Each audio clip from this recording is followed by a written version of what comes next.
welcome to Tub Talks with Damon. Very special episode today on location in Las Vegas with the special view courtesy of the Cosmopolitan Hotel. Welcome to Vegas, and my special guest today in the tub is Kalvin Pugh. Hi, how are you? I'm good. I'm so glad you're here. Me Welcome too. to the tub. These bubbles are out of control right now. It's crazy. Thank you so much for being here. Oh, it's my pleasure. I'm so interested. We're here for the Biomedical Prevention We are. Summit, which rolls right off your tongue. But but it's a place where people from all around the U.S. are going to gather to talk about innovations and ideas about HIV prevention. And this year is a theme of pleasure-based messaging, which is right along with what I do and much of what you do. Absolutely. So we're going to talk about that because I want to hear your point of view. But before we do, I want to know, what do you like most about your body? You know, I've thought a lot about this because I've seen almost all of your episodes. Oh my God! And I think I'm Thank most you. grateful that I have one Uh-huh. that is willing to adapt and change and grow. And as I age, I appreciate it far more than I did as a teenager and a kid. Where as a young gay person, there's a lot of like body issues that come with being in the gay world. And I think as I've grown older and certainly more adventurous in my my fitness or my health journey, I think I've just grown to appreciate that it adapts and it can do very difficult things. Wow. So you are 35 now. Yes. Okay. And so growing up, what kind of issues did you have with your body or with your body's appearance? Well, I think, we're fed, especially in the late 90s and early 2000s, there was a lot of like cocaine chic, right? There was a lot of Cocaine chic? Yeah, a lot of like skinny models, and as a gay kid growing up in Kansas, like the only time I saw those like images were the underwear aisle at the store. So like the Calvin Klein, Calvin Klein Marky ad, Mark like ads. who doesn't love that? Yeah. But and then just like looking at books and whatnot, it was a lot of like Tom of Finland. So you think that there's like this aspect that you're supposed to, this is what I'm supposed to aspire to be. And I think time and distance and just learning. I put my body through a lot of things over the years. We all have, and certainly far too much caffeine. But just the way that you come far away from that and just go, I appreciate that it works and that it functions. Yeah. So when you were growing up, late 90s, aughts, the only images of gay people or gay-friendly marketing were those sort of Marky Mark, rigid idea that there's only one way for the body to be erotically appealing.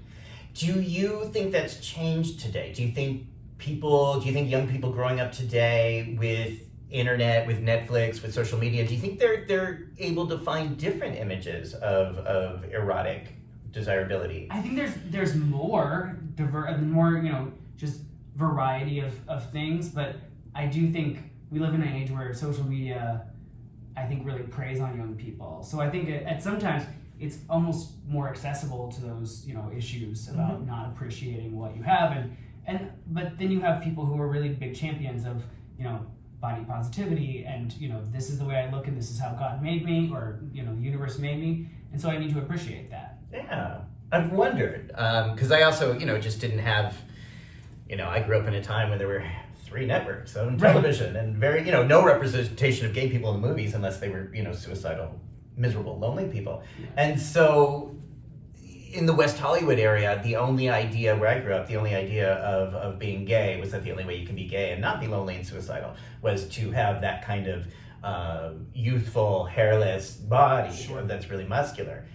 I feel like now, with credit to social media, that there's more images. Like I see a lot of guys who are really big and really hairy and really playful and joyful, celebrating their bodies and celebrating their sexuality. And I want to think that has a positive impact on young people growing up so that they know that there's more choices for them. Sure. Yeah, I mean, I think I personally went through that phase of like, I was a big kid. I used food as a coping mechanism. I grew up in a very religious home.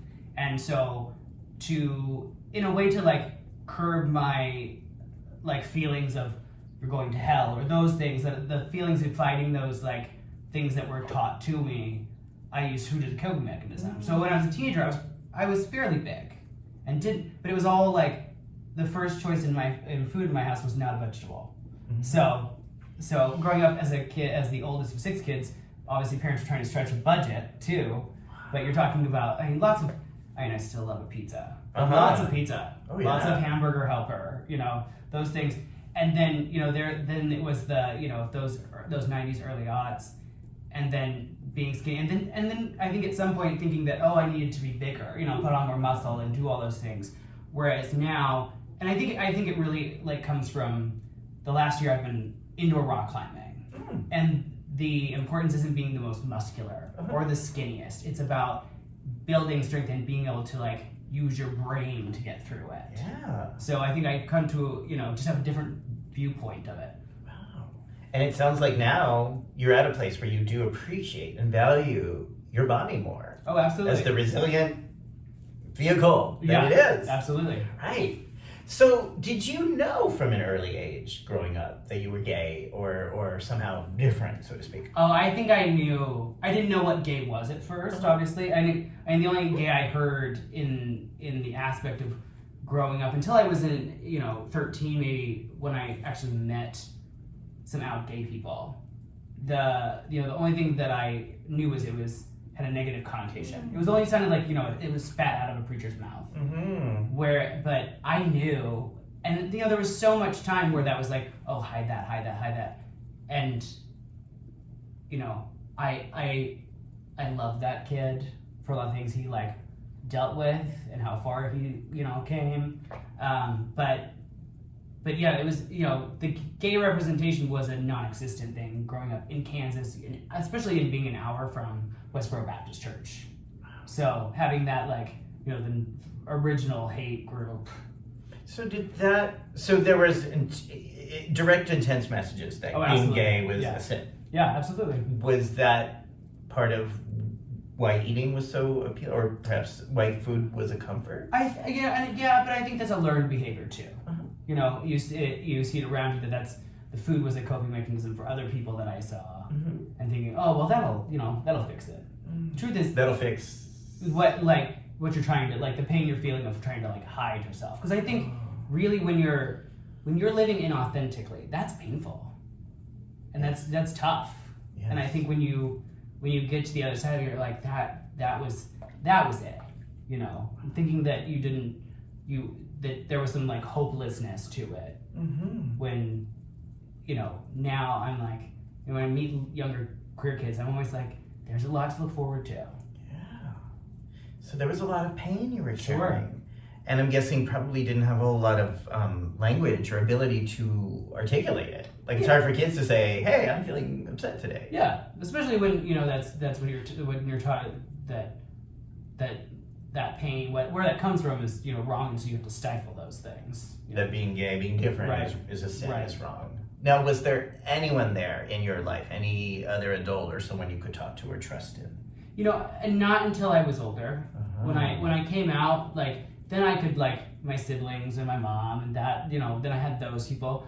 But it wasn't until I had a job that I met my first openly gay person. Oh, wow. And being oh, I'm not the only person who's like this, who feels this way. And that's something I think I've grown to appreciate over the years, is when community is so important. Mm-hmm. Having that group of people that you can lean on when things are tough. Right.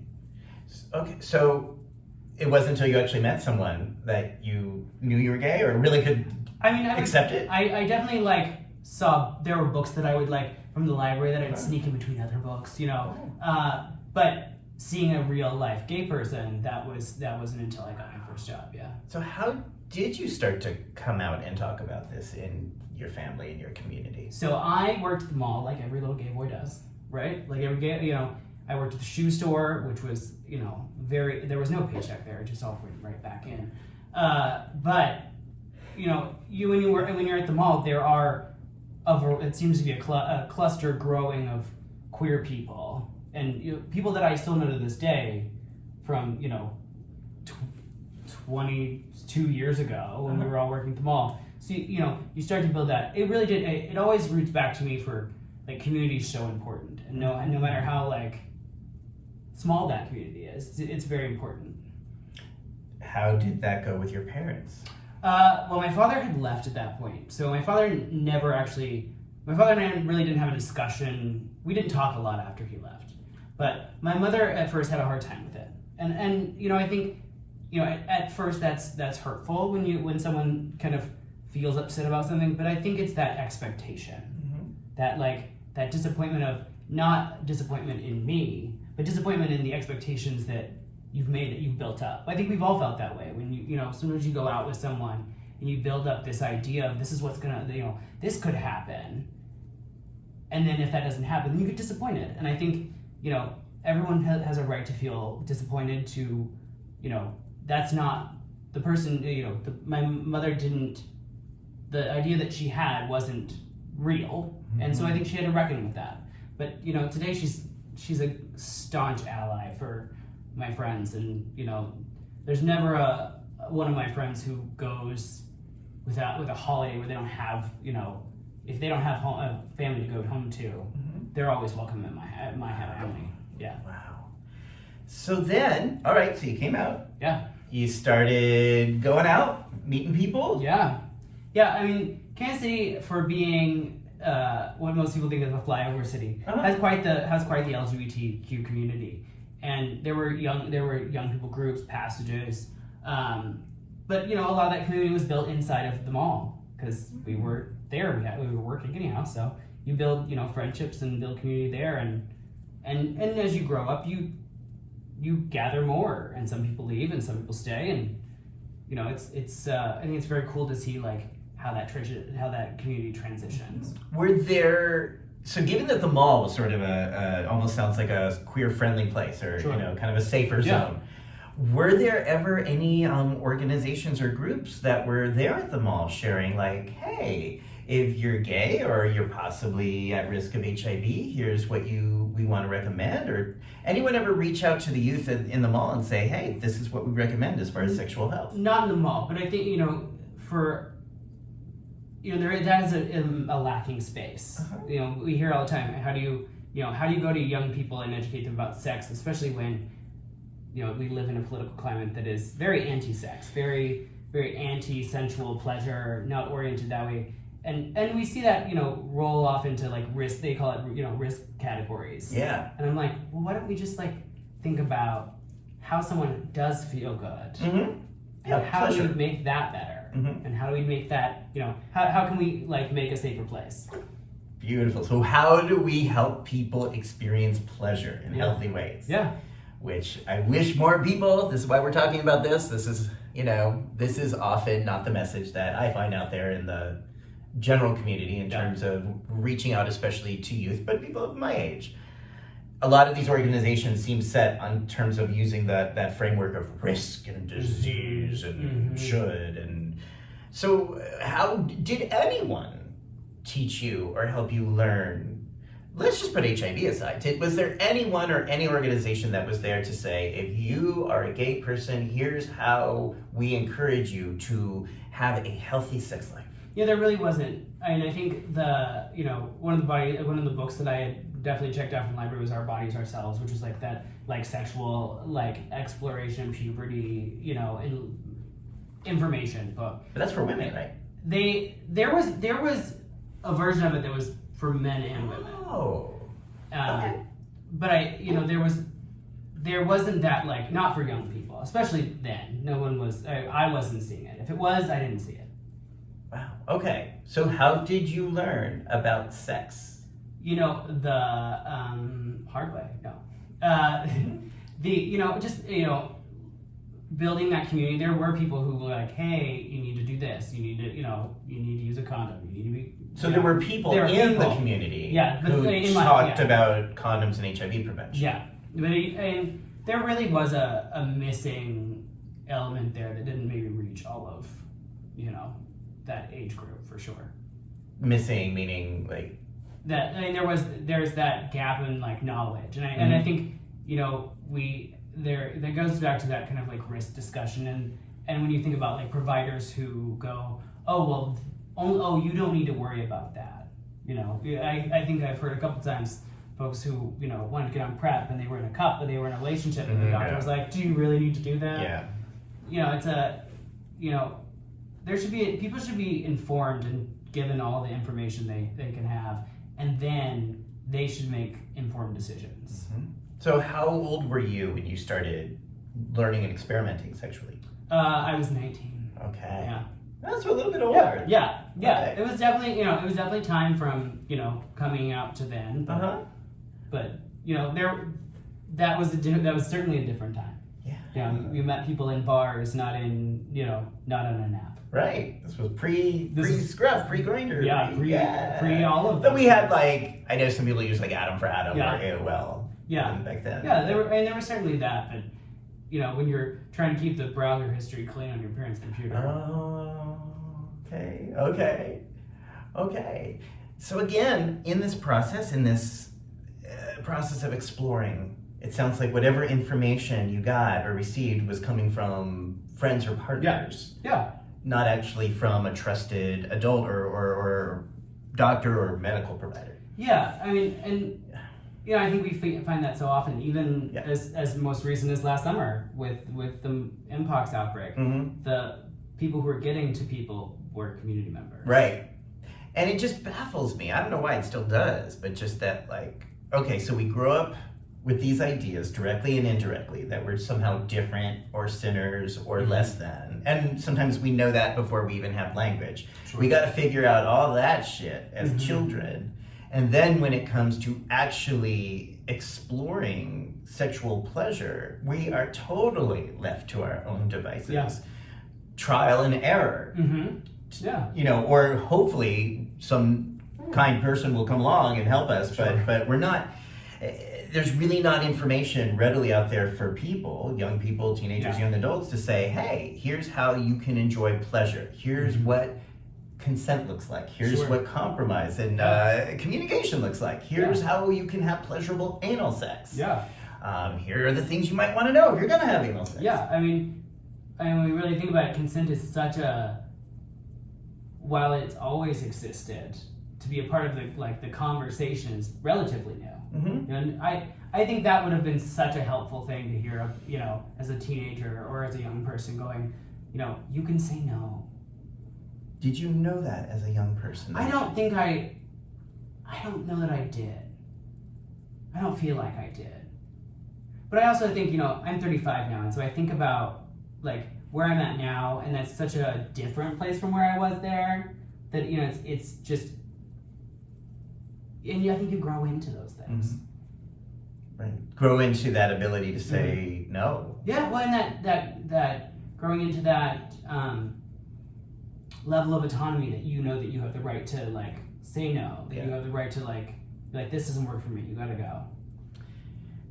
And as a young person, again, that was not in your repertoire. That was not something that you were readily encouraged or supported. Yeah, well, and I think there was a lot of time in my younger years that I was so focused on being in a relationship and like, you know, finding a husband, right?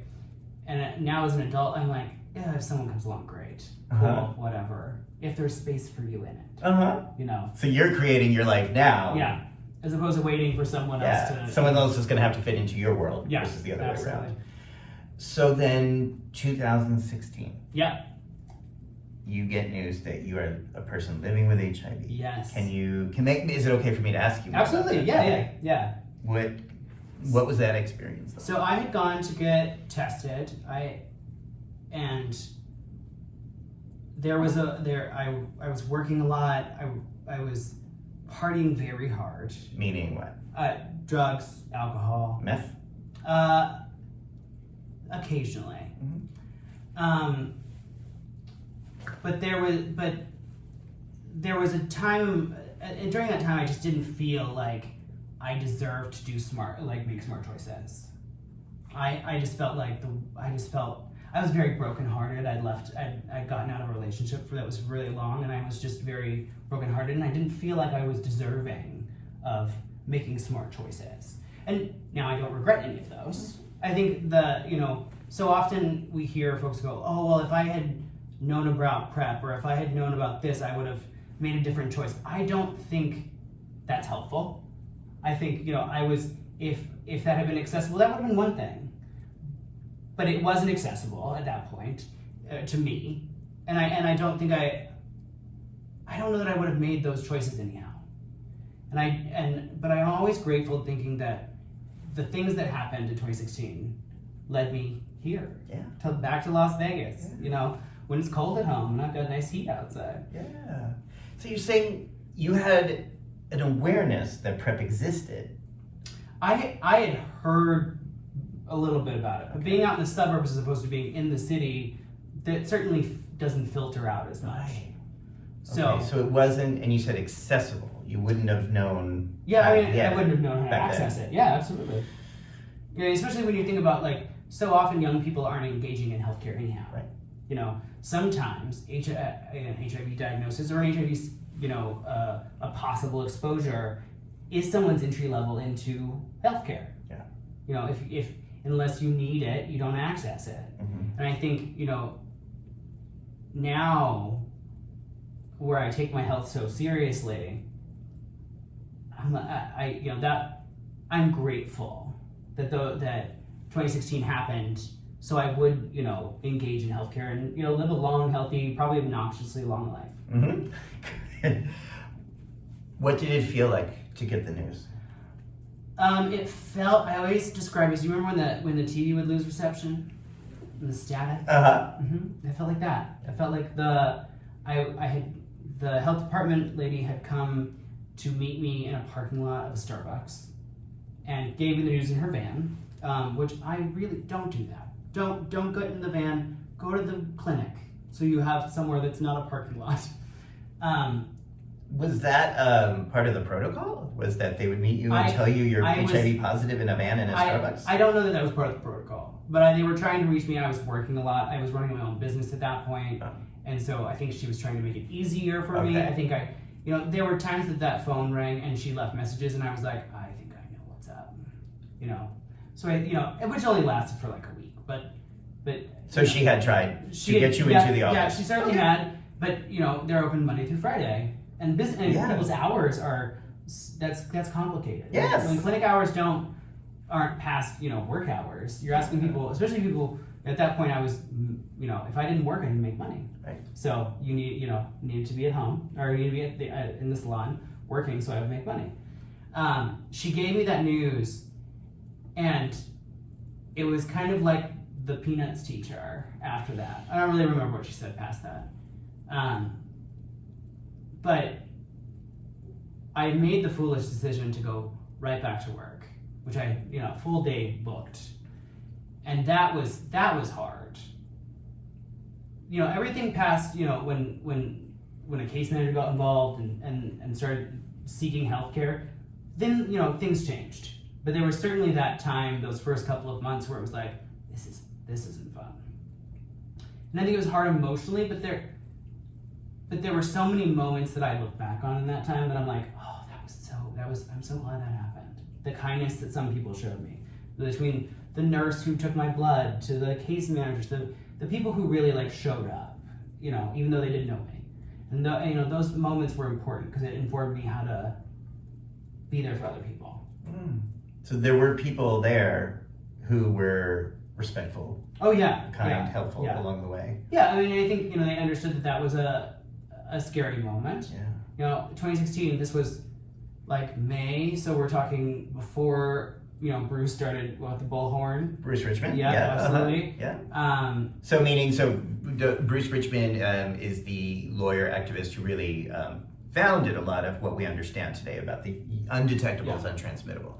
U equals U. Yeah. Okay. Yeah. So did you know that at the time? No. Okay. No. Sorry, I'm stretching out a little. No, that was that was prior to it came shortly thereafter though. I think I stumbled across it somewhere on the internet, and Bruce and I've shared this story several times that I came across this video of him screaming on a video about they're not telling you, and that I think that was a big part of the catalyst for why I'm here, or what I've done is that having that message so early on really made it a whole lot easier.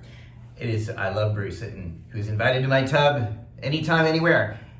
And I love that he was able to do that, and I'm horrified he was the one who had to do that. Oh, sure. Like that Yeah. you weren't getting that information from multiple sources. Oh, absolutely. Yeah. Because we did know the science so Yeah. strongly in 2016. Yeah. I mean, and I do think things move slower when you get further from, New York and LA and San Francisco. I know it's You true, know? but But but yeah. yeah, I mean, I think news travels slower, and we still see a lot of denialism about U equals U. Lots of folks who are like, oh, well, what if this? It's like, they studied that, they know.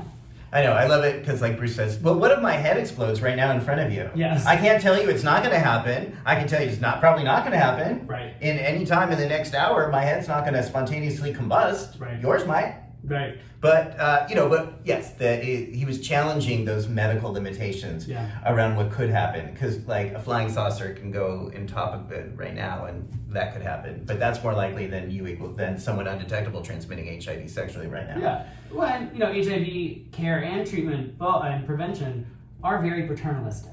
Say more. What does that mean? It's very much, gatekeepers of healthcare. In the medical field, there's a lot of gatekeepers. When we talk about gatekeepers in the community, I always think of them as key holders as opposed to a gatekeeper. Mm-hmm. But when you're in a medical office and and a provider is hesitant to tell someone things like U equals U, that's really unjust. Everyone should have all of the information about their sexual health and be able to make informed decisions. Okay, so that paternalistic gatekeeping that we see in HIV treatment and prevention, these ideas that medical professionals know better for our bodies than we do, Yeah. and they can limit our sexual pleasure by withholding facts and information. Yeah. And that's happening, folks. I'm telling you. Okay, so you learned about U equals U. Mm-hmm. You saw Bruce's video. Yeah. What did that do for your state of mind? Well, it was certainly more helpful than the other information I was being given, because the hospital gives you a book, and it is and who knows when it was last updated, right? 2016 is just like sitting in a dark room, just like reading this book, going, oh, none of this sounds good. And I always liken it to it as a lot of saying what you couldn't do. Right? And that's the thing that I think over the last 7 years, because of 2023 now. Good Lord. Yeah. Not writing checks really makes you not know what year it is. But that, reading that, it was a lot of what you couldn't do. No one was saying what you can do. They're like, take this pill, don't do X, Y, and Z. And that was what the book said. And then when coming across Bruce's video, it was just an eye-opening. And I tend to be a pretty skeptical person, but for some reason I just believed Bruce, and I just believed that was the fact, and that was such a lifesaver.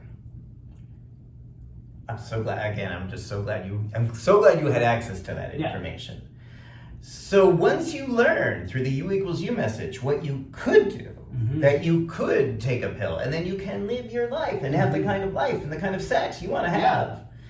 How did that feel? I mean, that was liberating. I think it took some more time to get over. I think you get an HIV diagnosis, and if you're dealing with other things too, there's just a lot of trauma in the world, right? Yeah. And I think it took time to process what that was going to look like. But I think the real key element, and that made me feel like all the things that people said stigmatizingly weren't true. Yeah. And it really was a key to being like, oh, that's not real. So what was it like to tell your mother?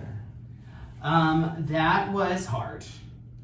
We also met at a Starbucks. Oh. I really have to stay away from Starbucks.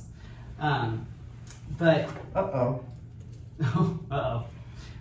Be gone, Starbucks. Be gone. Okay. She was sad. She was upset, but also being a straight person in a religious upbringing and still being in that world, that's not something she was educated on, right? And I, there's one of those things that, at first I'm sure she was like, oh no. Now she's like, oh, okay, whatever.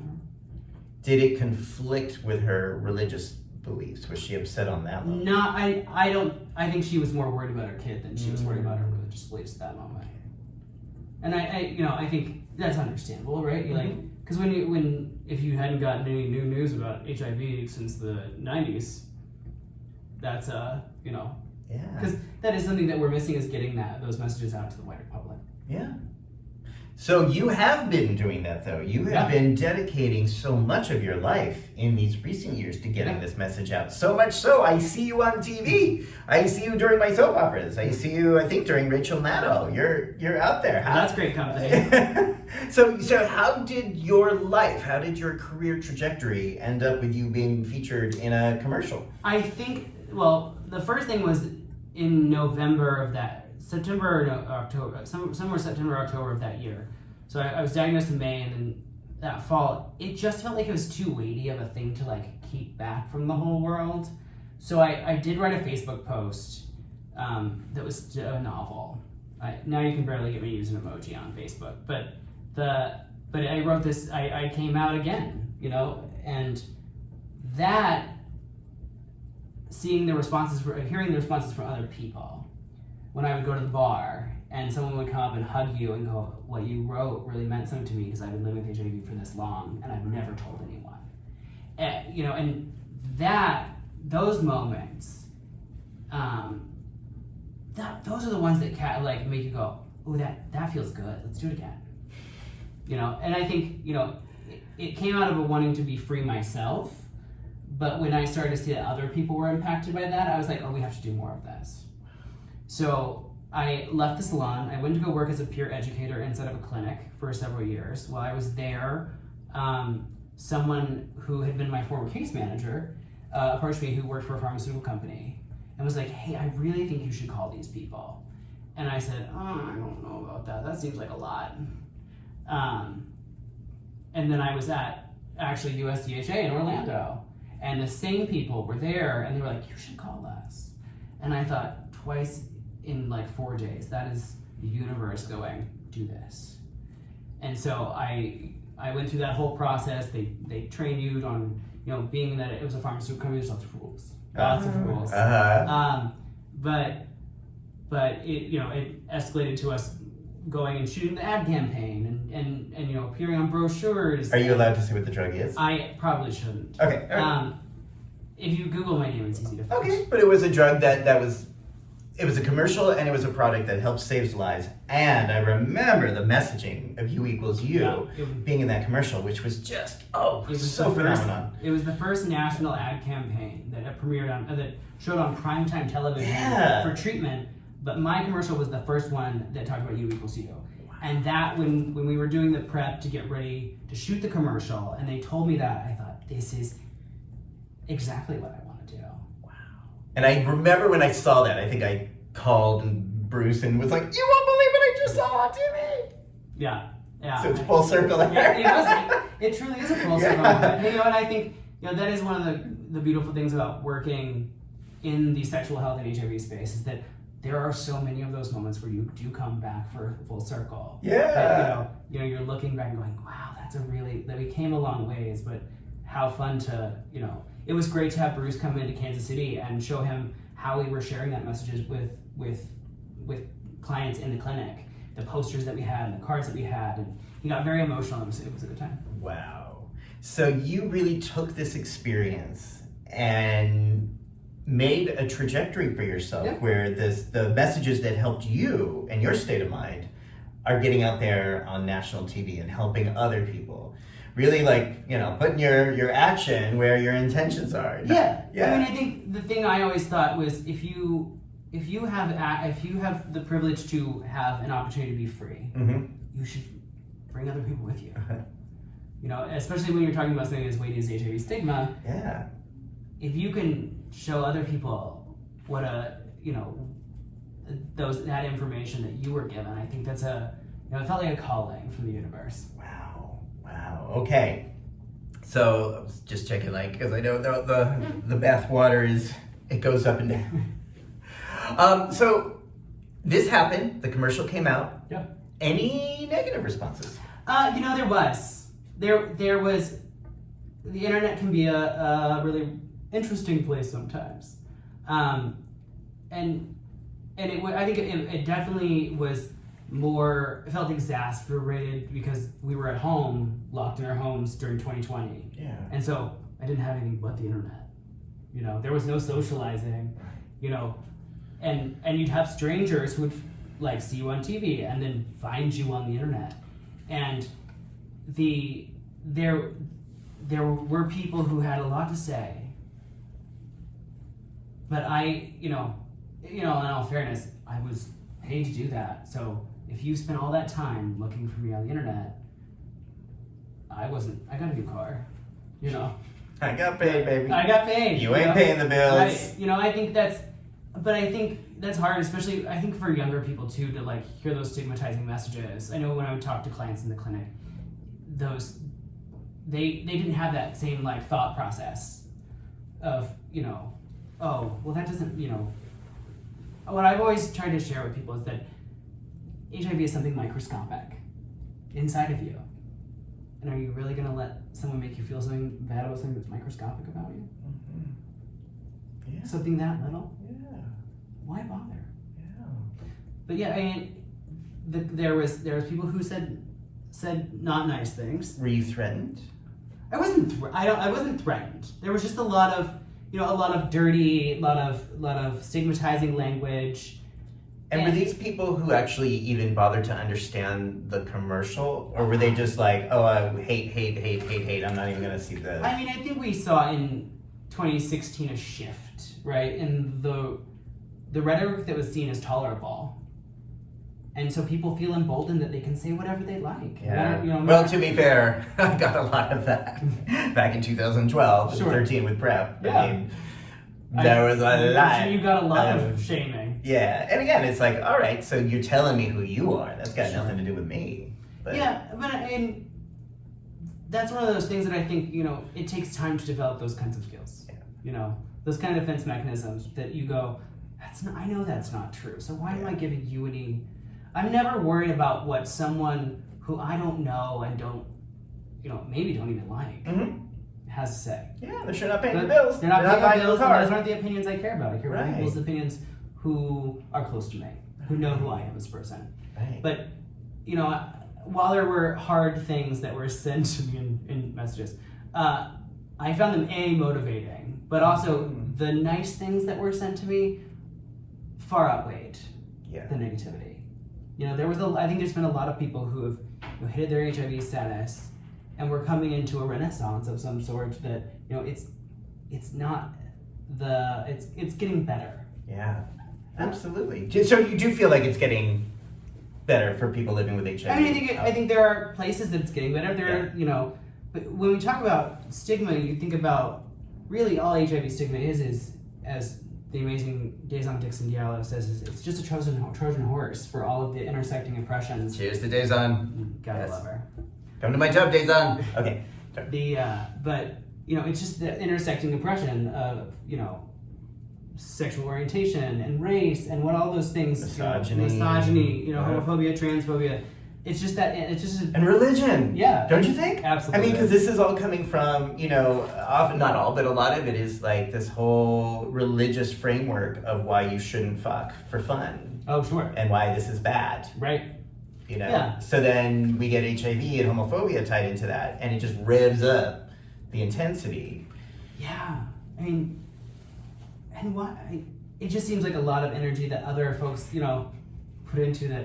I have better uses for my time. Yeah. So speaking of those better uses, let's talk about what's going on in your life now. I have a great job. Yeah. With a great organization. I have a great dog. Uh-huh. I spend most of my time rock climbing when I'm not with the dog. Uh-huh. And we're, one of the big things that we're working on is Zero HIV-Stigma Day.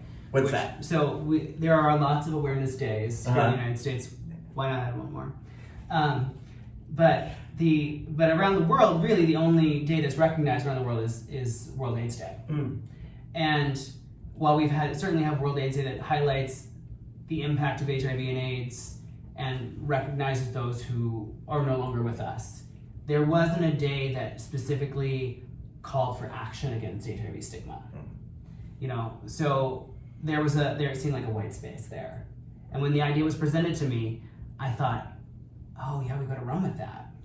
Because stigma in all of its facets, whether it's internalized or it's institutional, needs to be addressed if we're going to end AIDS by 2030. You know, there's no way we're going to get there without dealing with stigma. Yeah. So every year on July 21st, we are going to hold Zero HIV-Stigma Day, which is going to be a collective day of action against HIV stigma, whether that's someone educating others, whether that's a story hour, you know, whether that's, you know, someone sharing their lived experience, whether that's a day of service. You know, I've even heard from this week someone's going to hold a field day and use the activities to relate stigma to educate the wider public. Wow. And it was just a day to really talk about the effects and how it impacts not just me, not just you, but everyone. HIV stigma affects everybody. Yeah.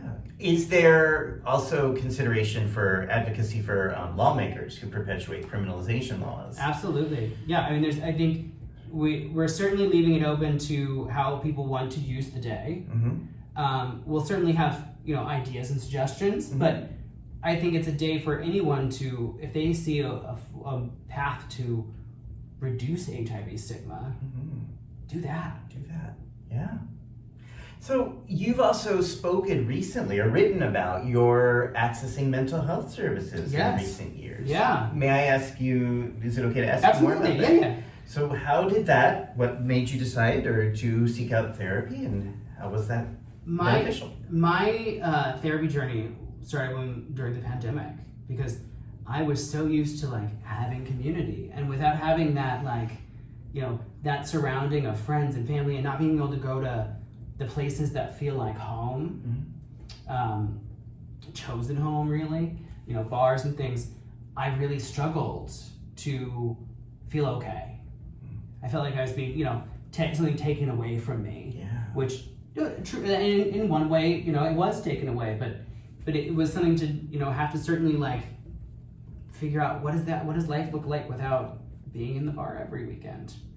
And I thought, you know what, this is the most appropriate time to go and ask for help, instead of sitting at home and going, this is getting worse. Yeah. And so what did that help entail? So that help entailed short-term therapy, once a week, with a lovely woman who really pointed out, you know, some coping skills, some grounding tools. Were these like cognitive skills? Or? Yeah, so a lot of the 5, 4, 3, 2, 1 things you can touch, smell, hear, see. Sort of mindfulness. A lot of mindfulness. Definitely started meditating during the pandemic, because I think that was necessary because there was a lot of time that I wanted to spend outside of, you know, my like self, and it was telling me to be still and learn to be quiet. Okay, so that skill of using your mind, using your brain to be able to focus, and be quiet, which is not something a lot of us ever get taught again in any other circumstances. Yeah, I mean, it's another opportunity that I think we have to, like, something this country and really the rest of the world needs to, you know, access to mental health services, especially, you know, even because I think some people, there's obviously a stigma with accessing mental health services. But maybe therapy isn't forever. It doesn't have to be you know, sometimes it's just a couple of months, and you're like, oh, okay, I'm good. You know, but I do have a regular check-in with someone to like just talk about what's going on in the world, because we're living in a very tough time to be human sometimes. Yeah. So there's still a regular practice. Yeah. Around mental health. Do you still meditate? Every day. Yeah. And what does that do? What does that do for you before coming here today? I think when meditation helps me start the day inside myself. I tend to be a very anxious person, and you know, we worry a lot about the future and the past, and it helps me go, okay, well, I'm here right now. You know, this is where I'm at. Get inside, you know, yourself. And it also helps me just like start the day feels like a clean slate. And when you say anxious, are these like thoughts that are about big catastrophic events? Or are these about like a million little things that you have to do during the day? Or it's less to do about the things that I have to do and more about the things that I have no control over. You know, things in the news. The world is a very sometimes a very loud place. I don't ever want to call it scary, because I think that gives that power, but it's a place where sometimes things are hard to like digest. And it's hard to stay engaged. So I think having that practice in the morning of like, okay, I'm here, right? You know, I do that, I have my coffee, I go work out before anyone else gets any piece of me. Okay. Because I think for me personally, if I don't get those things, like if I don't set myself up, and this is like with my own space, the rest of the day can feel very overwhelming. Yeah. What happens if you don't watch the news or I certainly feel less anxious if I don't watch the news. Okay. But I also think it's very, it's tough to stay engaged, but it's also really important to not be oblivious to what's happening in the world. Is there a balance? Yeah, absolutely. So that like it doesn't get to dominate so much. Yeah, so last year, as a prime example, I grew up as a kid and we did Cub Scouts, and I really did think that the outdoors were for straight people growing up. I thought I belong inside of a mall, in a pair of Gucci loafers. That's where I belong. That's where, but after the shooting in Texas last year, literally about 5 minutes later, a friend of mine texted me and goes, "Hey, do you want to go camping?" And I was like, first of all, what? You want me to do what? And I texted right back and I said, "Does my phone work there?" And they said, "No." And I go, "I'm in." And then they certainly spent some time explaining to me that we were sleeping outside, which I did. I understand the gist of camping, but they were trying to warn me that it was outside, and I was like, yes. Anywhere that has no cell phone service is where I'd be happy right now. So can you give yourself that kind of grace? Oh yeah, I turn my phone to off. not. Yeah, and I certainly do get that when I'm climbing, because my phone has to be put away. It's distracting. If you're 50 feet in the air, you need to pay attention. Yeah, and you really have to be present and engaged. Yeah, and I think that's kind of one of the things I've been playing for the last year, and it's one of the things that I think I've learned feels like the best coping mechanism for me personally, because it does make you, just as much as meditating does, you have to be present. And you have to be thoughtful of where your feet are, where your hands are, how your body is positioned. Wow. And so you are forced to be inside of yourself. And it really sometimes feels like a better choice for meditation than meditation itself. Yeah. I've been reading Michelle Obama's new book, and she talks about knitting. And for the same reasons, very much about calming the mind, being focused in the immediate here and now, because you really have to engage. You can't be distracted by the news or the future or the past. You just have to be engaged. Your body, mind, and spirit have to be in the now. Well, and she says in there, when she's talking about her knitting, that you have to find a way to make the world small. Yeah. When the world feels overwhelming, you have to find a way to make it feel small. Either whether that's a hook and a stitch, or I don't understand knitting. I don't either, but I get the idea. Person. Yeah. But for me, it's hand on rock climbing hold and rest my toes, and it is finding a way to make the world small. Wow. Okay. So these practices do work when you work them. Yeah. Okay. Yeah.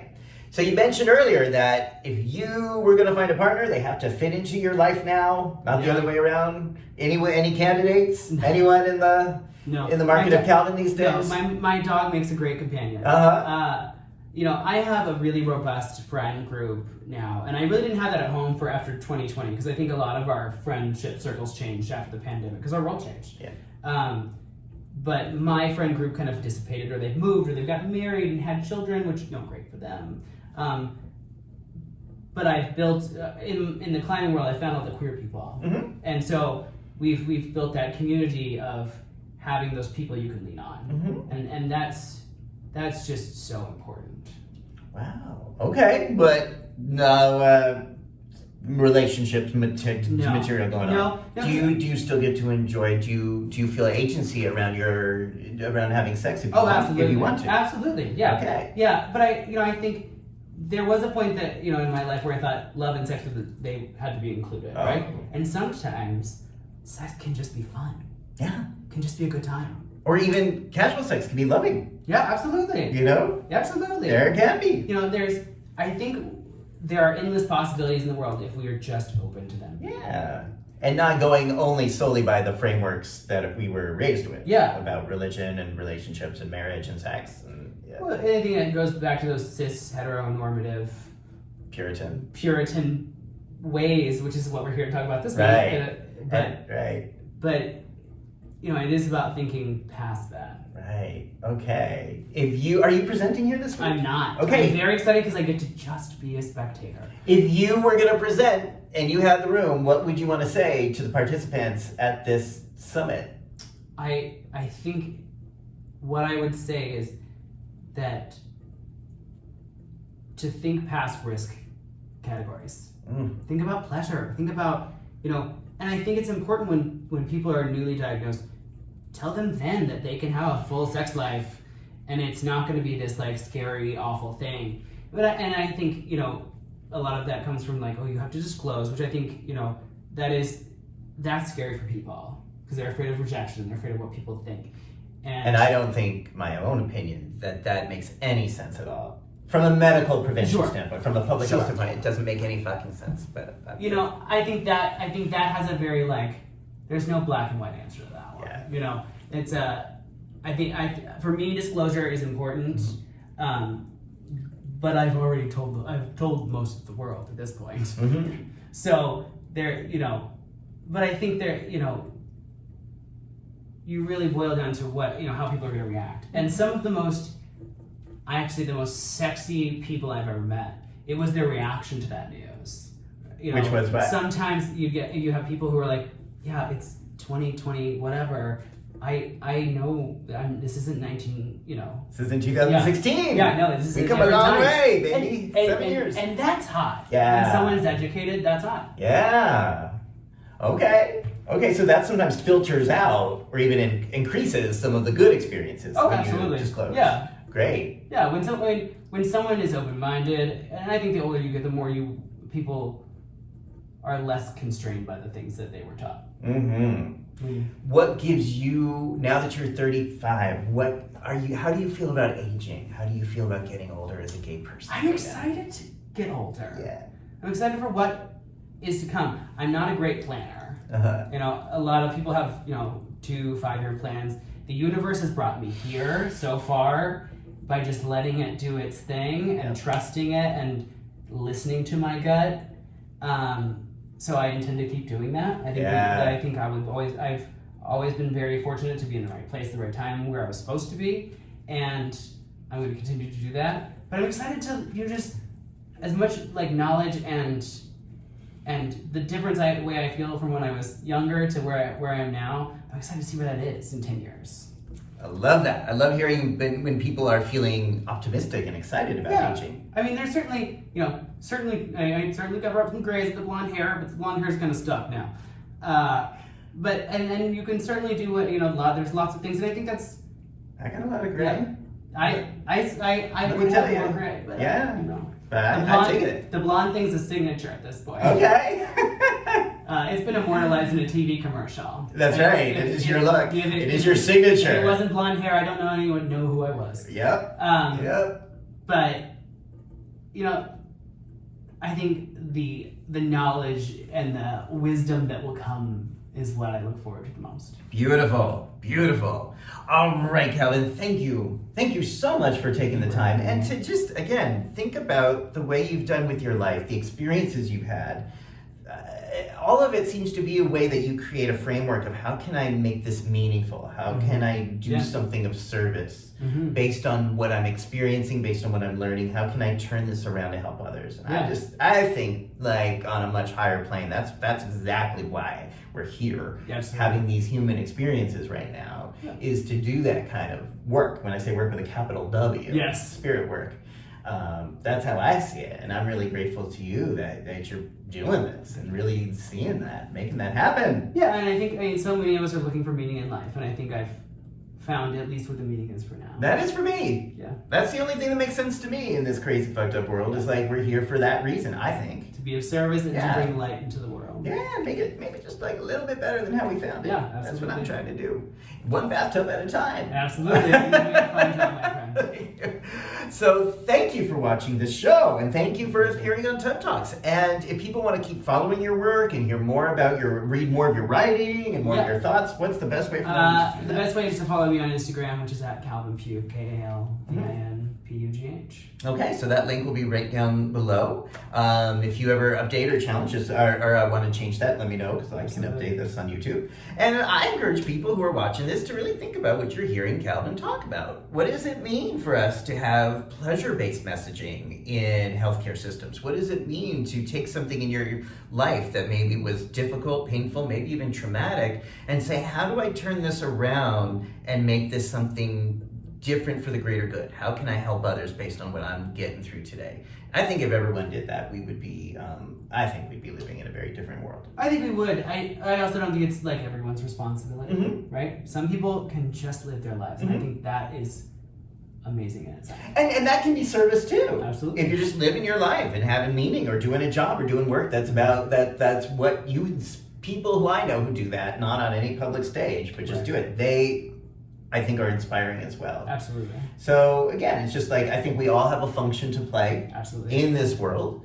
And when we show up, as you know, I kind of do, it's like, all right, if I'm showing up, I'm going to figure that out somehow. Yeah. But I don't have a 5-year plan either. It's like, I'm 51, and if anything I've learned in this world, I can't predict anything. Oh, absolutely. Anything. Yeah. So I just kind of go with whatever. Yeah, absolutely. Who knows? Okay, so if you like this interview, please subscribe down below. Watch more Tub Talks. Refer your friends. If you didn't like this interview, tell the friends you don't like and make them sit through one of these things. And just continue to have these conversations about pleasure and education and friendship. Absolutely. I'm so glad we talked. Thank you. All right. Thanks, everybody. Bye. All right.